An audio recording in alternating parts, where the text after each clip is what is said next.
everyone, today I've got a black and blue geometric design for you. That I cannot say that this design went as smoothly as I had hoped, but I thought I'd show you anyway, just, I don't know, you might learn something. So I'm going in with a sheer black polish, which I just made with a few drops of black and a few drops of clear top coat. And I did about 2 coats of that, and then on the index finger I'm doing A93, and I did 3 coats of that. On the middle finger I'm doing 80518, which is just a blue sky black. Sorry, all polish is a blue sky. And I did 2 coats on the middle finger and 3 coats on the pinky finger. Sorry, this is going quite fast, but there's a lot of stuff to get through today. Right, so once I've cured the 2 coats of black on the middle finger, I'm going in with a holographic aqua glitter, loose glitter, and burnishing that in and then cleaning up around the cuticle. Okay, now on the ring finger, I'm taking 80518, just the pure black, and outlining the entire nail. I originally was planning to do a lace design, but I don't know what happened. I just went in there and it ended up being geometric.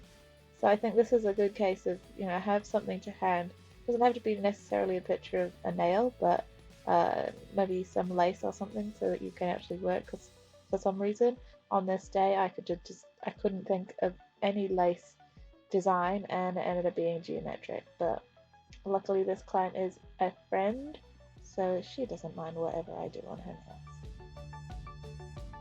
nails. But yeah, basically just outlining that entire nail. I love that holographic aqua on the black polish. It's just so beautiful. It's got like a blue-green reflect.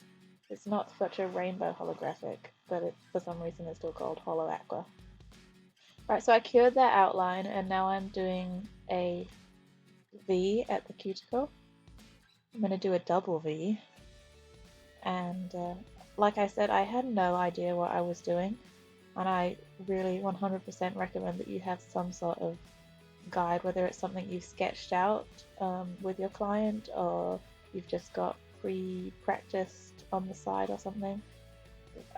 Yeah. Another problem I was having with this set was the glare from my light was very distracting in this set for some reason. I don't know why, it's the same light I always use, but it was very glary and it was quite hard to see past the glare. So I did have a bit of trouble getting my lines straight and fine like I wanted them. So after I cured the black, I'm going in with the blue A93, and I was just going to do a stripe leaving some negative space between the black and the blue, but like I said, I was having a bad day, so I ended up just filling in the entire area with the blue.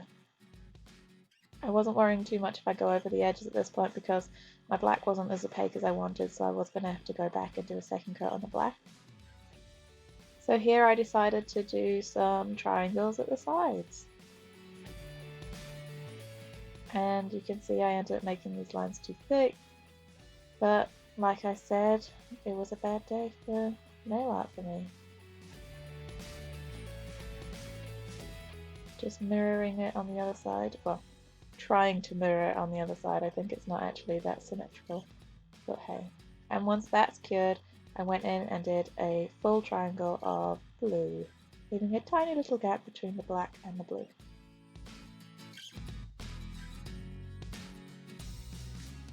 I know I'm saying I've made a few mistakes in this video, and you might be thinking, well, why put it on YouTube? I don't know, I just thought you might learn from my mistakes, or there might be something that you pick up from this video, I don't know.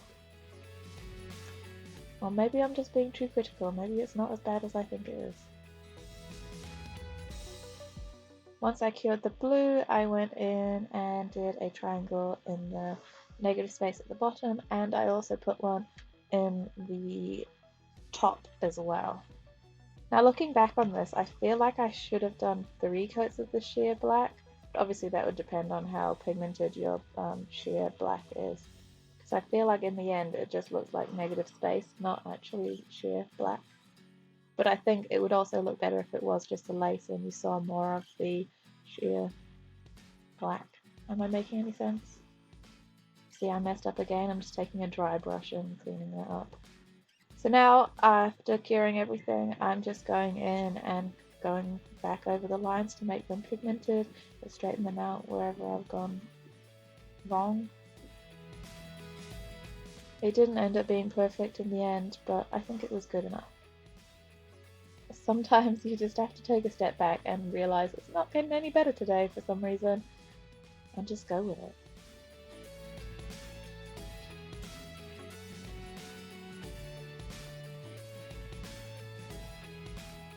After curing the black, I went over the blue again.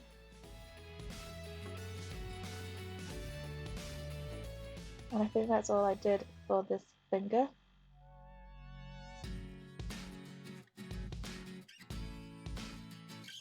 After I completed this nail, I was not feeling very confident, but we continued anyway. Top coat on the glitter nail, because I always double top coat my glitters. Look at that sparkle. Isn't it gorgeous over the black? It just gives it a whole different dimension. And on the blue index finger, I wanted to add a bit of black, so I did a V at the cuticle, filled that in.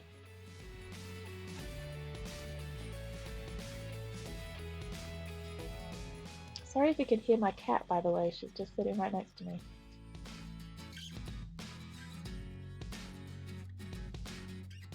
And then after I cured the V, I went in and did another V. Now this part, it was just not working for me. I tried a few times to get it nicely. It's this side that for some reason I just could not. I don't know. Yeah, I wasn't having a good time by the time I got to this stage. So instead of taking it off and doing it again for the fifth time, I just decided to leave it, and I would fix it up with the blue after it's cured. Sometimes lines just don't work for me, and that's okay. So I went over it again a second time to make it the darkness that I wanted. Then once it was cured, I went in with my blue. I actually think I did 2 coats of cleanup with the blue, just to make sure it was as perfect as possible. You can never have it actually 100% perfect, it is hand painted. And then I finished it all off with the Bluesky No Wipe top coat. I think we just did black on the thumbs. But yeah, that's my, I don't want to call it a fail design because it looks pretty good in the end, I think. You tell me. Let me know. Does it look good, or is it as horrible as I felt when I was doing them? Anyway, thank you for watching as always, and I will see you in my next video.